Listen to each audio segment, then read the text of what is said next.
ஐயனார் துணை என்ற எபிசோடில் என்ன நடக்கலாம் அப்படிங்கிறத பற்றி பார்க்கலாம். இன்றைக்கான எபிசோட் இன்ட்ரெஸ்டிங்கான எமோஷனல் எபிசோட் அப்படின்னு சொல்லலாம். பாண்டி வானதி கிட்ட பீச்சில் உட்காந்து பேசுகிறாங்க. இப்போ குடும்பத்தோட நிலைமையை ஒருத்தர் பேசி நல்லா புரிஞ்சுக்கிறாங்க.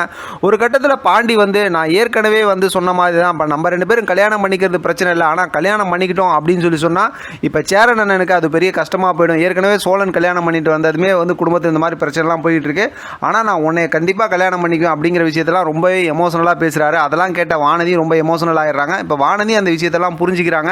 இப்போ 2 பேரும் பேசி முடிச்சதுக்கப்புறம் நம்ம ஏற்கனவே பேசியிருந்தோம்ல, அதாவது வேற எங்கேயாவது ஹோமில் தங்க வைப்பாங்க, அந்த மாதிரி ஹாஸ்டலில் தங்க வைப்பாங்க, அந்த மாதிரி விஷயம்லாம் பேசும்போது இப்போ வானதி டக்குன்னு இல்லை நான் நம்ம வீட்டுக்கே போகலான்னு முடிவு பண்ணியிருக்கேன் அப்படிங்கிற மாதிரி சொல்கிறாங்க. அங்கே எதுவும் பிரச்சனை வராதா அப்படின்னு கேட்கும்போது அதெல்லாம் நான் பார்த்துக்கிறேன், நான் போயிட்டு வரேன் அப்படிங்கிற மாதிரி விஷயத்தை பேசுகிறாங்க. இதுக்கிடையில் பார்த்தோம் அப்படின்னாக்கா இங்கே அதாவது சேரனோட வீட்டில் காட்டுறாங்க.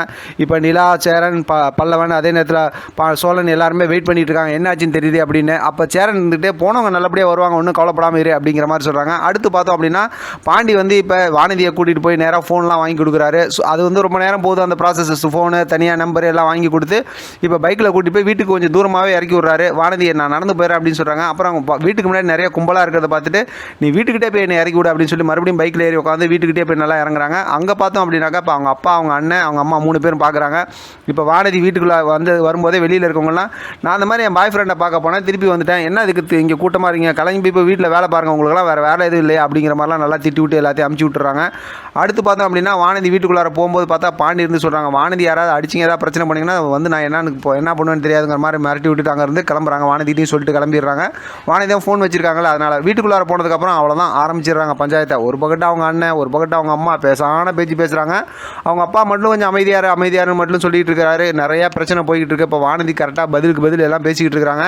இங்கே பார்த்தோம் அப்படின்னாக்கா சேரன் வீட்டில் எல்லாரும் வெயிட் பண்ணிட்டு இருக்காங்க. பார்த்தா பாண்டி மட்டும் வராங்க. வரும்போது பார்த்தோம்னா இவங்களுக்குலாம் ஒரே பதட்டம், என்ன ஏதுன்னு விசாரிக்கிறாங்க. நான் அந்த மாதிரி வானதி அவங்க வீட்டில் விட்டுட்டு வந்துட்டேன்னு சொல்லும்போது எல்லாம் ரொம்ப பதட்டமாக பேசுகிறாங்க. இல்லை நாங்கள் 2 பேரும் பேசி முடிவு எடுத்து தான் விட்டுட்டு வந்திருக்கேன் அப்படின்னு சொல்லி ரொம்ப தெளிவாக பாண்டி சொல்கிறாரு. இப்போ நிலாவும் அந்த விஷயத்தை சொல்லி பரவாயில்ல பார்த்துக்கலாம், கரெக்டாக தான் சொல்லி விட்டுட்டு வந்திருப்பாங்க அப்படிங்கிற மாதிரி சொல்கிறாங்க. அங்கே வானதி எல்லாம் பேசி முடிச்சுட்டு ரூம்குள்ளார போனாங்கல்ல, வெளியில் வந்தமே அடிச்சு நான் என்ன பண்ணுறப்பான்னு சொல்லி அவங்க அண்ணன் எல்லாம் நின்றுக்கிட்டு இருந்தாங்கல்ல. அதோட பார்த்தா இங்கே இந்த விஷயம்லாம் பேசி முடிச்சுட்டு இப்போ சோழன் யோசிக்கிறாரு. அதோட இன்றைக்கான எபிசோட் முடிச்சிருக்காங்க. நாளைக்கான குட்டி ப்ரோமோவில் என்னன்னா, இப்போ தான் பாண்டி ஃபோன் வாங்கி கொடுத்ததுனால ரூம்குள்ளார உட்காந்துக்கிட்டே பார்த்தா வானதி போலீஸ் கம்ப்ளைண்ட் கொடுத்துட்டாங்களாட்டு. இப்போ போலீஸ்லாம் வீட்டுக்கு வந்துட்டாங்க. இப்போ வானதி வீட்டில் போலீஸ்லாம் வந்ததுக்கப்புறம் பார்த்தோம்னா அவங்க அப்பா, அம்மா, அவங்க அண்ணன் 3 பேர்த்தையும் பார்த்தோம்னா போலீஸ் மிரட்டி விட்றாங்க. வானதி நான் தான் கம்ப்ளைண்ட் கொடுத்தேன்னு சொல்கிறாங்க.